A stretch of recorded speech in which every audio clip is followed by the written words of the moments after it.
Supreme court में civilians के फौजी अदालतों में ट्रायल के खिलाफ इंट्रा कोर्ट अपील पर समाअत। जस्टिस अमीरुद्दीन खान की सरबराही में 7 रुकनी आईनी बेंच ने आज भी जारी रखी, जिसके सामने वजारत दिफा के वकील ख्वाजा हारिस के दलाइल जारी रहे। आज समाअत के आगाज में जस्टिस मुशर्रत हिलाली ने ख्वाजा हारिस से सवाल करते हुए कहा कि कंटोनमेंट में अगर किसी सिपाही का सिविलियन के साथ इख्तलाफ हो जाए तो केस कहाँ जाएगा। ख्वाजा हारिस ने जवाब दिया कि इख्तलाफ अलग बात है। इस पर जस्टिस जमाल खान मंदूखेल ने रिमार्क्स दिए कि मिलिट्री ट्रायल के मामले को बहुत वुसअत दी जा रही है।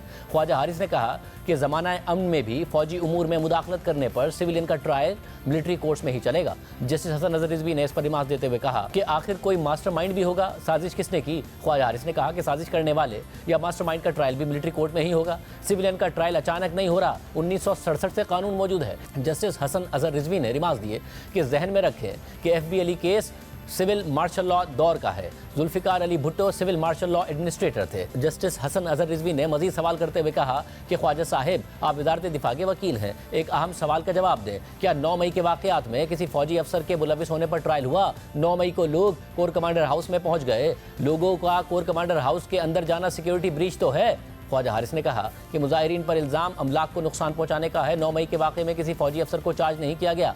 जस्टिस हसन अजहर रिजवी ने मजीद सवाल किया कि 9 मई को जब मिलिट्री तनसीबात को नुकसान पहुंचाया गया तो क्या कोई मज़ाहमत की गई? ज़रूरी नहीं कि गोली ही चलाएं। ख्वाजा हारिस ने कहा कि जानी नुकसान ना हो इसके लिए मुकम्मल तहम्मुल का मुजाहरा किया गया। जैसे जमाल खान मंदूखेल ने सवाल किया कि अगर किसी फौजी से उसकी राइफल चोरी कर ली जाए तो केस कहाँ चलेगा। ख्वाजा हारिस ने जवाब देते हुए कहा कि राइफल एक फौजी का जंगी हथियार होता है। जैसे मुशर्रत हिलाली ने इस पर रिमार्क्स दिए कि अगर सिविलियन माली फ़ायदे के लिए चोरी करता है, हालांकि उसका मकसद आर्मी को गैर मुसल्लह करना नहीं था, तो फिर इस केस का ट्रायल कहाँ चलेगा। ख्वाजा हारिस ने कहा कि हालात व वाक़यात को देखा जाएगा। जस्टिस मोहम्मद अली मजहर ने रिमार्क्स दिए कि कौन से जराइम मिलिट्री कोर्ट्स के दायरा कार में आएंगे, इसका ऑफिशियल सीक्रेट एक्ट में जिक्र मौजूद है। जस्टिस मुशर्रत हिलाली ने रिमार्क्स दिए कि 9 मई और 10 मई के वाक़यात में ऐसे एहतजाजी मुजाहिरीन भी थे जिनको पता ही नहीं था कि क्या हो रहा है। इस पर ख्वाजा हारिस ने कहा कि जिनको पता ही नहीं था उनका तो मिलिट्री कोर्ट्स में ट्रायल ही नहीं हुआ। इसके बाद फौजी अदालतों में सिविलियंस के ट्रायल के खिलाफ इंट्रा कोर्ट अपील पर समाअत कल तक के लिए मुलतवी कर दी।